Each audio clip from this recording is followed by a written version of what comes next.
नमस्कार, स्वागत है आपका। आप देख रहे न्यूज़ 24। मैं हूं आपके साथ आशा झा और अब प्राइम टाइम एक्सक्लूसिव में आपको दिखाते हैं मिर्जापुर मझवा का मिजाज। मझवा विधानसभा में बीजेपी के लिए मुकाबला मात्र 2 सालों के भीतर मझधार में फंस चुका है। यानी 2022 विधानसभा और 2024 लोकसभा चुनाव के बीच पार्टी का जनाधार और वोटरों का भरोसा जबरदस्त रूप से घटा है। एक अंतर यह भी है कि जिस मझवा सीट पर 2022 में निषाद पार्टी ने जीत दर्ज की थी और उपचुनाव में जिस पर संजय निषाद ने दावे के साथ दिल्ली तक की दौड़ लगाई, उस सीट पर बीजेपी ने आखिरकार अपना ही कैंडिडेट उतारकर संजय निषाद को नाराज कर दिया। हालांकि चुनाव आते आते ऑल इज वेल का संदेश भी दिया जा रहा है, लेकिन इसे संयोग ही कहिए कि मां विंध्यवासिनी के क्षेत्र में लोकसभा सांसद भी अनुप्रिया पटेल के तौर पर एक महिला ही है और मुकाबला भी 2 महिलाओं के बीच ही है। बेहद रोचक बन चुके इस मुकाबले को समझने के लिए देखिए मिर्जापुर मझवा का मिजाज।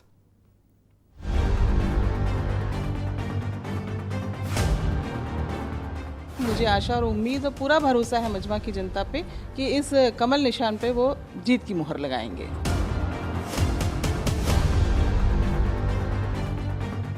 मुकाबला किसी से कोई कड़ा मुकाबला नहीं है, क्योंकि इन लोगों के पास कोई कैंडिडेट ही नहीं थे। मेरी लड़ाई मझवा के विकास के लिए है। हमारी समस्या त्रिकोणीय लड़ाई है। सपा, बसपा और भाजपा की त्रिकोणीय लड़ाई है यहाँ पे।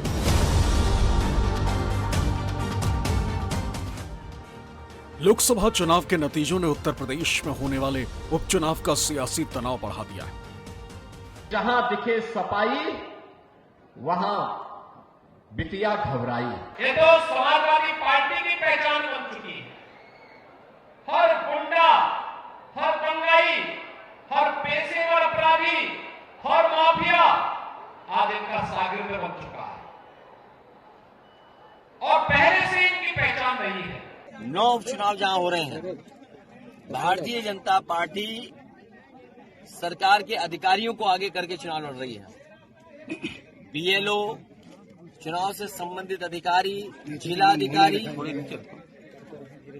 जिनकी लगातार शिकायतें हुई हैं, उसके बावजूद भी वो न्याय नहीं दे रहे हैं और निष्पक्ष नहीं है। उसके बावजूद भी जनता इन्हें चुनाव हराएगी। ये 9 के 9 चुनाव भारतीय जनता पार्टी के लोग हारने जा रहे हैं। लोकसभा चुनाव के नतीजों ने माने उत्तर प्रदेश में समाजवादी पार्टी और कांग्रेस को संजीवनी दी और इसी संजीवनी को पाकर दोनों पार्टियां बहुत उत्साहित हैं। देश के प्रधानमंत्री को आपने मैसेज भेजा है कि संविधान को आपने छुआ तो देखो हम आपके साथ क्या करते हैं। आपने देखा भाइयों और बहनों, अयोध्या की सीट हार गए तो जवाब अयोध्या की जनता ने भी दिया है। और सिर्फ अयोध्या में नहीं भाइयों और बहनों, सिर्फ अयोध्या में नहीं, वाराणसी में जान बचा के निकले हैं प्रधानमंत्री। पीडीए ने एमवाई को हराया है। अब आप पूछोगे एमवाई क्या है?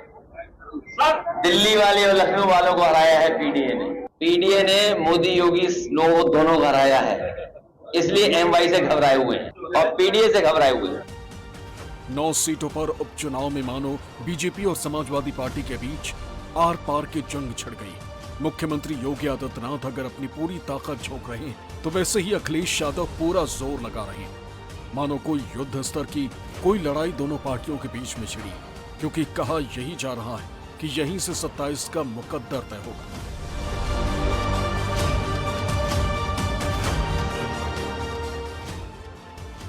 बटेंगे तो कटेंगे, न बटेंगे न कटेंगे, तरह तरह के नारे गढ़े जा रहे हैं। हिंदुत्व के पोस्टर बॉय और देश के सबसे बड़े सूबे के मुख्यमंत्री योगी आदित्यनाथ का चुनाव रथ धर्मपथ पर सरपट दौड़ रहा है।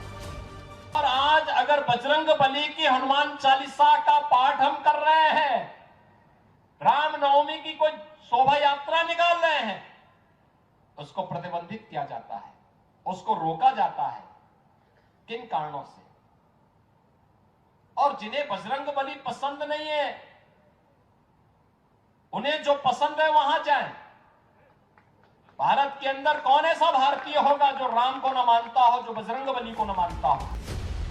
तो वहीं अखिलेश यादव लोकसभा चुनाव में पीडीए का फॉर्मूला हिट हो जाने के बाद इसी के सहारे उपचुनाव में जीत हासिल करना चाहते हैं। उन्होंने तो यहाँ तक कह दिया कि भारतीय जनता पार्टी उनके पीडीए से घबरा गई। ये पीडीए की ताकत से घबरा करके ये नारा निकाला गया है और ये किस लैब में तैयार हुआ है और सबसे सुटेबल व्यक्ति कौन हो सकता था, उसके लिए हमारे मुख्यमंत्री जी को आगे लाया गया। इस बार पीडीए लोगों को जोड़ेगा। पीडीए की बढ़ती हुई ताकत से बीजेपी घबराई हुई है, इसीलिए इस तरह के नारे दे रही है। उत्तर प्रदेश साल में दूसरी बार चुनावी अखाड़ा बन गया। यहाँ हर तरफ चुनावी शोर सुनाई दे रहा है। 9 सीटों पर होने वाले उपचुनाव के लिए प्रचार का दौर तेज हो चुका है। चुनाव के वोटिंग एक हफ्ते टलने के कारण अब प्रचार के लिए ज्यादा समय भी मिल गया। लगभग सभी सीटों पर अखिलेश यादव की समाजवादी पार्टी और भारतीय जनता पार्टी के बीच सीधी टक्कर देखने को मिल रही। इस टक्कर को त्रिकोणीय बनाने की कोशिश में मायावती की बहुजन समाज पार्टी जुटी हुई। ऐसी एक सीट मिर्जापुर की मछुआ विधानसभा सीट भी। दरअसल इसी मिर्जापुर में मझवा विधानसभा सीट का उपचुनाव होना है और उस चुनाव को लेकर बहुत सरगर्मी भी देखी जा रही है। साल 2022 के विधानसभा चुनाव में मझवा विधानसभा सीट गठबंधन के तहत निषाद पार्टी को दी गई थी और डॉक्टर विनोद बिंद ने निषाद पार्टी के टिकट पर गठबंधन के तहत इस सीट पर चुनाव जीता था। लेकिन बाद में डॉक्टर विनोद बिंद भदोही से बीजेपी के टिकट पर सांसद निर्वाचित हुए और ये सीट रिक्त हो गई। अब इस मझवा विधानसभा सीट पर उपचुनाव हो रहा है। बीजेपी ने यहां से अपनी पूर्व विधायक सुचिस्मिता मौर्य को चुनावी मैदान में उतारा है। समाजवादी पार्टी ने पूर्व सांसद रमेश बिंद की बेटी डॉक्टर ज्योति बिंद को चुनावी मैदान में उतारा है। तो बहुजन समाज पार्टी ने सारे समीकरणों को ध्वस्त करते हुए ब्राह्मण उम्मीदवार के तौर पर दीपक तिवारी को चुनावी मैदान में उतारकर सबके सियासी समीकरण को बिगाड़ने की कोशिश की है। सपा को मझवा में अपना खाता खोलना है, क्योंकि समाजवादी पार्टी ने यहाँ कभी जीत हासिल नहीं की। भाजपा के लिए अपनी सीट को बरकरार रखने की चुनौती, इसलिए दोनों दलों ने पूरी ताकत झोंक दी। मिर्जापुर की मझवा विधानसभा सीट पर उपचुनाव में टक्कर दो देवियों के बीच में। बीजेपी की पूर्व विधायक सुचिस्मिता मौर्य के सामने सपा की डॉक्टर ज्योति बिंद अपना पहला चुनाव लड़ रही और बसपा से दीपक तिवारी दमखम भर रहे हैं। सभी पार्टियां बहुत सहयोग कर रही हैं और मैं ये बताना चाहूँगी कि ये केवल 2022 में भाई पार्टी का जो भी दिशा निर्देश रहेगा उसके हिसाब से उन्होंने 22 में गठबंधन का जो भी रहा होगा नियम कानून उसके तहत उनको निषाद को दिया था। अन्यथा ये भारतीय जनता पार्टी की ही सीट सदैव से रही है। इसके पूर्व में मेरे ससुर जी स्वर्गीय रामचंद्र मौर्य जी ने इस सीट को जीत करके दिया था भाजपा को और 2017 में मैंने भाजपा को जीत के दिया। जनता ही सब कुछ जानती है, जनता जनार्दन है और वो बेहतर नतीजा देगी, ऐसा मुझे उम्मीद है। मेरी लड़ाई मझवा के विकास के लिए है, उनकी भलाई के लिए, उनके नाती पोतों के लिए, उनके बच्चियों के लिए है और मैं मानती हूँ और मेरा विश्वास है कि मझवा के लोग अपनी बेटी और बहन को कभी निराश नहीं करेंगे। वो उसको मौका देंगे विकास करने के लिए, उसके साथ खड़े रहेंगे डट के। विकास के मुद्दे पे बात करें, भ्रमित करने वाले मुद्दे पे लोग चुनाव लड़ रहे हैं और दीपू तिवारी विकास के मुद्दे को लेकर बात कर रहा है। आज तक मझवा विधानसभा में जो भी इन लोगों ने, दोनों लोगों ने 15 साल और 10 साल, ये 25 साल का जो समय गुजारा है, जनता उस 25 साल को लेके अपने को ठगा महसूस कर रही है। लोगों के साथ छलावा किया गया है, झूठ बोला गया है। वैसे तो मझवा उपचुनाव में 13 प्रत्याशी मैदान में हैं, लेकिन मुख्य मुकाबला सपा, बीजेपी और बसपा यहाँ पर मजबूती से चुनाव लड़ रही। उपचुनाव में विकास से ज्यादा जातीय समीकरण का मुद्दा हावी है। जनता में बदलाव की लहर है, जनता बदलाव चाहती है, इसलिए समाजवादी पार्टी के पक्ष में वोटिंग होने की ज्यादा संभावना है। चुनाव जहाँ तक उम्मीद है सपा जीतेगी, क्योंकि टिकट नहीं सही दिया गया है, इसलिए सपा की जीतने का लहर है। मतलब किसको टिकट अच्छा नहीं दिया गया? बीजेपी को, उनको टिकट नहीं दिया, महिला सीटें उनको टिकट नहीं सही दिया गया है, इसलिए बीजेपी हारना तय है। यहाँ के सारी बिरादरी जो बिंद हैं वो एक ही पार्टी को देंगे। क्या मुद्दे क्या हैं इस बार चुनाव में? मतलब ये जाति मुद्दा है क्या कि बिंद है तो बिंद को देंगे, सवर्ण है तो सवर्ण को देंगे? ऐसा कोई बात नहीं है। हालांकि अपना बिरादरी एक होता है कि मतलब बिरादरी पे वोट देना चाहिए हम लोगों को। हालांकि वो कोई ना सुने तो, लेकिन हम लोग का बिरादर जो है ना, हम लोग को आगे बढ़ाने के लिए कोशिश करता रहता है। जो भी हैं, अगर कोई भी कास्ट रहता है तो अपने अपने जगह पे सब लोग बोलते हैं कि हाँ ये मेरा कास्ट है, मेरा ये विकास कराना चाहिए। भाजपा के प्रति लोगों का जो छोटे वर्ग हो चाहे बड़े हों, परसेंटेज ज़्यादा है और वोट जो है अधिक से अधिक भाजपा को पड़ेगा। तो आप ये कह रहे हैं कि ये सीट बीजेपी की है? बीजेपी की है, निश्चित है, पड़ेगी। यहाँ जात बिरादर बसपा से ब्राह्मण खड़े हैं, हम भी ब्राह्मण हैं, लेकिन ब्राह्मणों का रुझान केवल भाजपा पर है और हाथी पर नहीं है। अच्छा, ये योगी जी ने जो नारा दिया बटेंगे तो कटेंगे, उसका असर है यहाँ? खूब बढ़िया एकदम। हर हर घर घर मोदी। घर घर मोदी। भाजपा के हो आप? भाजपा। मझवा विधानसभा उपचुनाव को लेकर चुनाव 2024 के लड़ाई का ही विस्तार माना जा रहा है। माना ये जा रहा है कि सीट पर बीजेपी के लिए हो सकता है चुनाव परिणाम का कोई फर्क ना पड़े, मगर अनुप्रिया पटेल के सियासी कद पर इस सीट पर हार जीत का बड़ा असर पड़ेगा।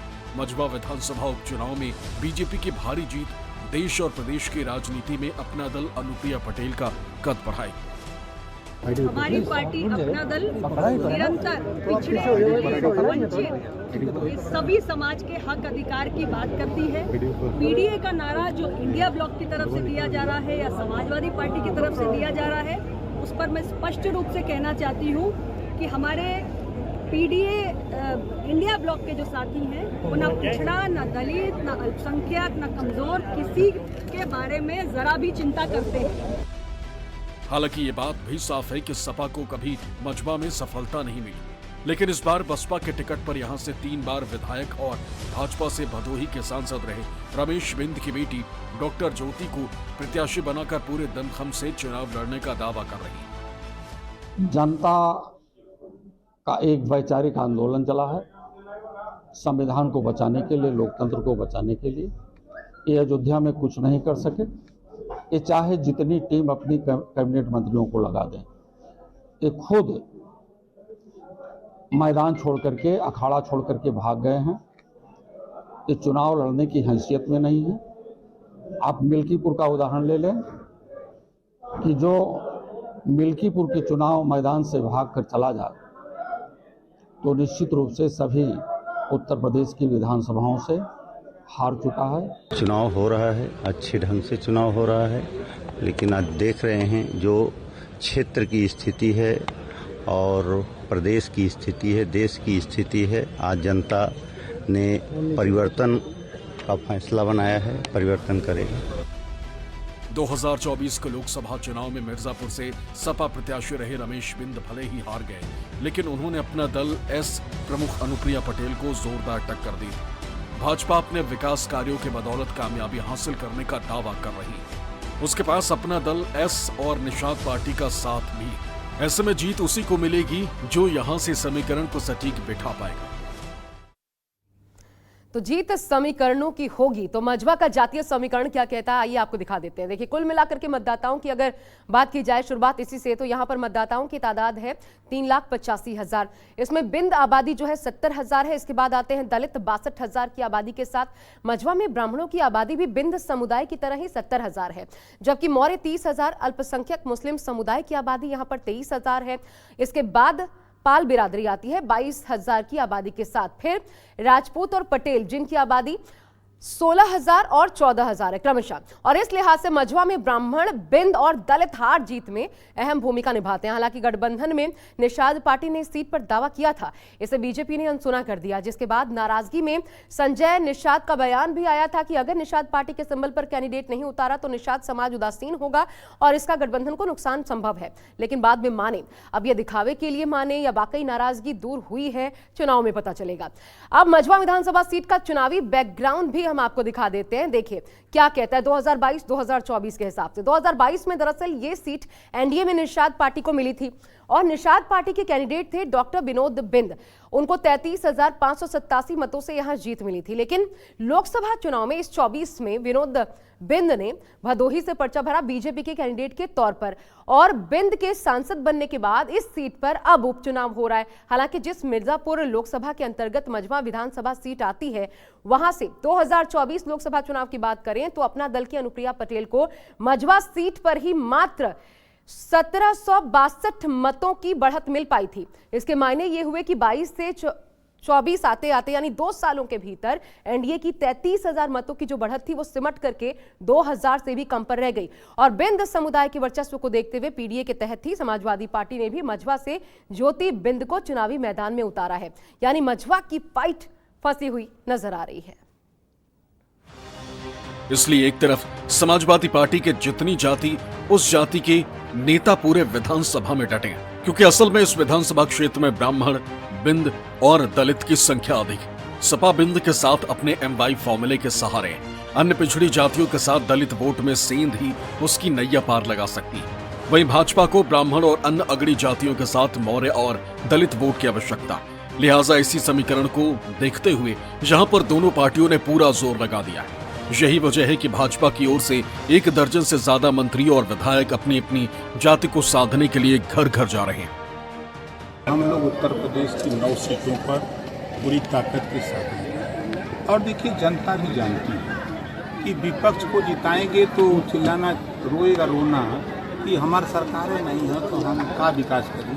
तो जनता भी जानती है कि सत्ता पक्ष को हम जिताएंगे तभी हमारा विकास की जो योजनाएं हैं हमारी तक पहुंच सकती हैं। हमारी बहन को आप जिताओ, ब्रजेश पाठक फ्री में गारंटी से मिर्जापुर के चरों की सेवा करें। मिर्जापुर की तस्वीर और तदबीर बदलने का सवाल है। बहन जाएगी जीत करके तो लखनऊ दिल्ली से बजट स्वीकृत करा कर लाएगी, सड़क, पानी, बिजली, अस्पताल, स्कूल बनवाने का काम करेगी। और बहन हमको डांट देगी तो हम भी इनके साथ खड़े हो जाएंगे, काम करेंगे। बहन को तो सब लोग डरते हैं। यूपी चुनाव 2017 में मिर्जापुर में मोदी लहर चली थी। जिले की सभी 5 विधानसभा सीटों पर भाजपा ने क्लीन स्वीप किया था। पहली बार मझवा से अपना भाग्य आजमा रही सुचिस्मिता मौर्य को भी मतदाताओं का समर्थन मिला। वो जीत दर्ज करने में कामयाब रही। सुचिस्मिता मौर्य राजनीतिक पृष्ठभूमि वाले परिवार से आती हैं। सुचिस्मिता के ससुर रामचंद्र मौर्य मझवा सीट से भाजपा के टिकट पर विधायक चुने गए थे। आप विधायक रह चुकी हैं, अभी जब आप बीच में जाती हैं पब्लिक के तो क्या कहते हैं लोग, क्या उनकी डिमांड है, क्या मांग कर रहे हैं? ऐसी कोई बहुत बड़ी मुद्दे नहीं बचे हैं अब विधानसभा क्षेत्र के अंदर, क्योंकि जो बड़े मुद्दे थे जैसे बेलवन का पुल रहा हो या भटौली का पुल रहा हो, गड़ैया नाला रहा हो, या बच्चियों को पढ़ने के लिए राजकीय डिग्री कॉलेज चाहिए थे, तो ये सभी चीज़ें मेरे विधानसभा क्षेत्र में 17 से 22 के बीच में आ चुके हैं। मेडिकल कॉलेज आ गया है, केंद्रीय विद्यालय आ गया है, तो बड़ी जो समस्याएँ हैं विकास के वो तो पूरे हो गए हैं। अब छोटी मोटी समस्याएँ तो हमेशा अनवरत डेवलपमेंट का प्रोसीजर यही होता है कि ये लगातार चलता रहता है, तो ये अभी बाकी है तो वो हम लोग कर लेंगे। अच्छा, मुझे बताइए कि पिछली बार 2022 के विधानसभा चुनाव में ये सीट गठबंधन के तहत निषाद पार्टी को दी गई थी। संजय निषाद भी इस सीट की डिमांड कर रहे थे कि मझवा सीट उनके खाते में आनी चाहिए। हालांकि बाद में उन्होंने ये कहा कि सीट नहीं मिल रही है, जीत जरूरी है। तो निषाद पार्टी और जो दूसरे सहयोगी दल हैं, अपना दल है, अनुप्रिया पटेल की पार्टी, उसका सहयोग मिल रहा है उपचुनाव में? जी हाँ, सभी लोग लगे हुए हैं, बहुत तन मन से लगे हुए हैं। सभी पार्टियां बहुत सहयोग कर रही हैं। और मैं ये बताना चाहूँगी कि ये केवल 2022 में भाई पार्टी का जो भी दिशा निर्देश रहेगा उसके हिसाब से उन्होंने 22 में गठबंधन का जो भी रहा होगा नियम कानून उसके तहत उनको निषाद को दिया था। अन्यथा ये भारतीय जनता पार्टी की ही सीट सदैव से रही है। इसके पूर्व में मेरे ससुर जी स्वर्गीय रामचंद्र मौर्य जी ने इस सीट को जीत करके दिया था भाजपा को, और 2017 में मैंने भाजपा को जीत के दिया, और पुनः एक बार 24 में प्रत्याशी के रूप में आप सबके बीच में हूँ। मझवा विधानसभा सीट पर हो रहे उपचुनाव में इस बार बहुजन समाज पार्टी ने भी अपनी पूरी ताकत झोंक दी। इस सीट से बसपा ने दीपक तिवारी दीपू को प्रत्याशी बनाया है, जो छात्र राजनीति में सक्रिय रहने के बाद अब मझवा के विकास के लिए संघर्षरत है। बीजेपी ने सुचिस्मिता मौर्य, जो कि यहाँ पहले विधायक रह चुकी हैं, उनको चुनावी मैदान में उतारा है। समाजवादी पार्टी ने रमेश बिंद की बेटी ज्योति बिंद को चुनावी मैदान में उतारा है। तो कितना कड़ा मुकाबला मान रहे हैं आप लोग? देखिए, मुकाबला किसी से कोई कड़ा मुकाबला नहीं है, क्योंकि इन लोगों के पास कोई कैंडिडेट ही नहीं थे, चाहे वो भाजपा हो और चाहे समाजवादी हो। इन लोगों ने मजबूरी में अपनी इज्जत बचाने के लिए पुरानों का सहारा लिया। यहाँ पे सबसे ज़्यादा मझवा विधानसभा में ब्राह्मण बाहुल्य विधानसभा है। एक समय हुआ करता था, ये पंडित लोकपति जी के नाम से ये सीट जानी जाती थी। आज उनको ख़त्म हुए 36 साल हो गया। आज यहाँ पे ब्राह्मण समाज अपने को ठगा महसूस कर रहा है। लोगों ने कभी किसी को वोट दिया, कभी किसी को वोट दिया, लेकिन जिसको भी वोट दिया वो ब्राह्मण समाज का नहीं हुआ। ब्राह्मण समाज हमेशा से यहाँ हीन दृष्टि से जो जीते उन्होंने ब्राह्मण समाज को हीन दृष्टि से देखा। ब्राह्मण समाज सिर्फ वोट लेने के लिए वोट बैंक बना हुआ है। मिर्जापुर में विधानसभा उपचुनाव के लिए सपा ने डॉक्टर ज्योति बिंद को मझवा सीट से प्रत्याशी घोषित किया, जो पहली बार राजनीति में कदम रखेंगे। उनके पिता रमेश बिंद इस सीट पर पहली बार बसपा प्रत्याशी के रूप में वर्ष 2002 में चुनावी मैदान में उतरे थे। लगातार 3 बार विधायक बने। ये सच्चाई के लिए लड़ाई है, चाहे वो कोई भी हो। किन किन मुद्दों पर चुनाव लड़ रही हैं? मुद्दे तो काफी हैं, बताइए। मेरे पिताजी ने अपने कार्यकाल में काफी काम किए हैं, मैं उस काम को और आगे बढ़ाऊंगी।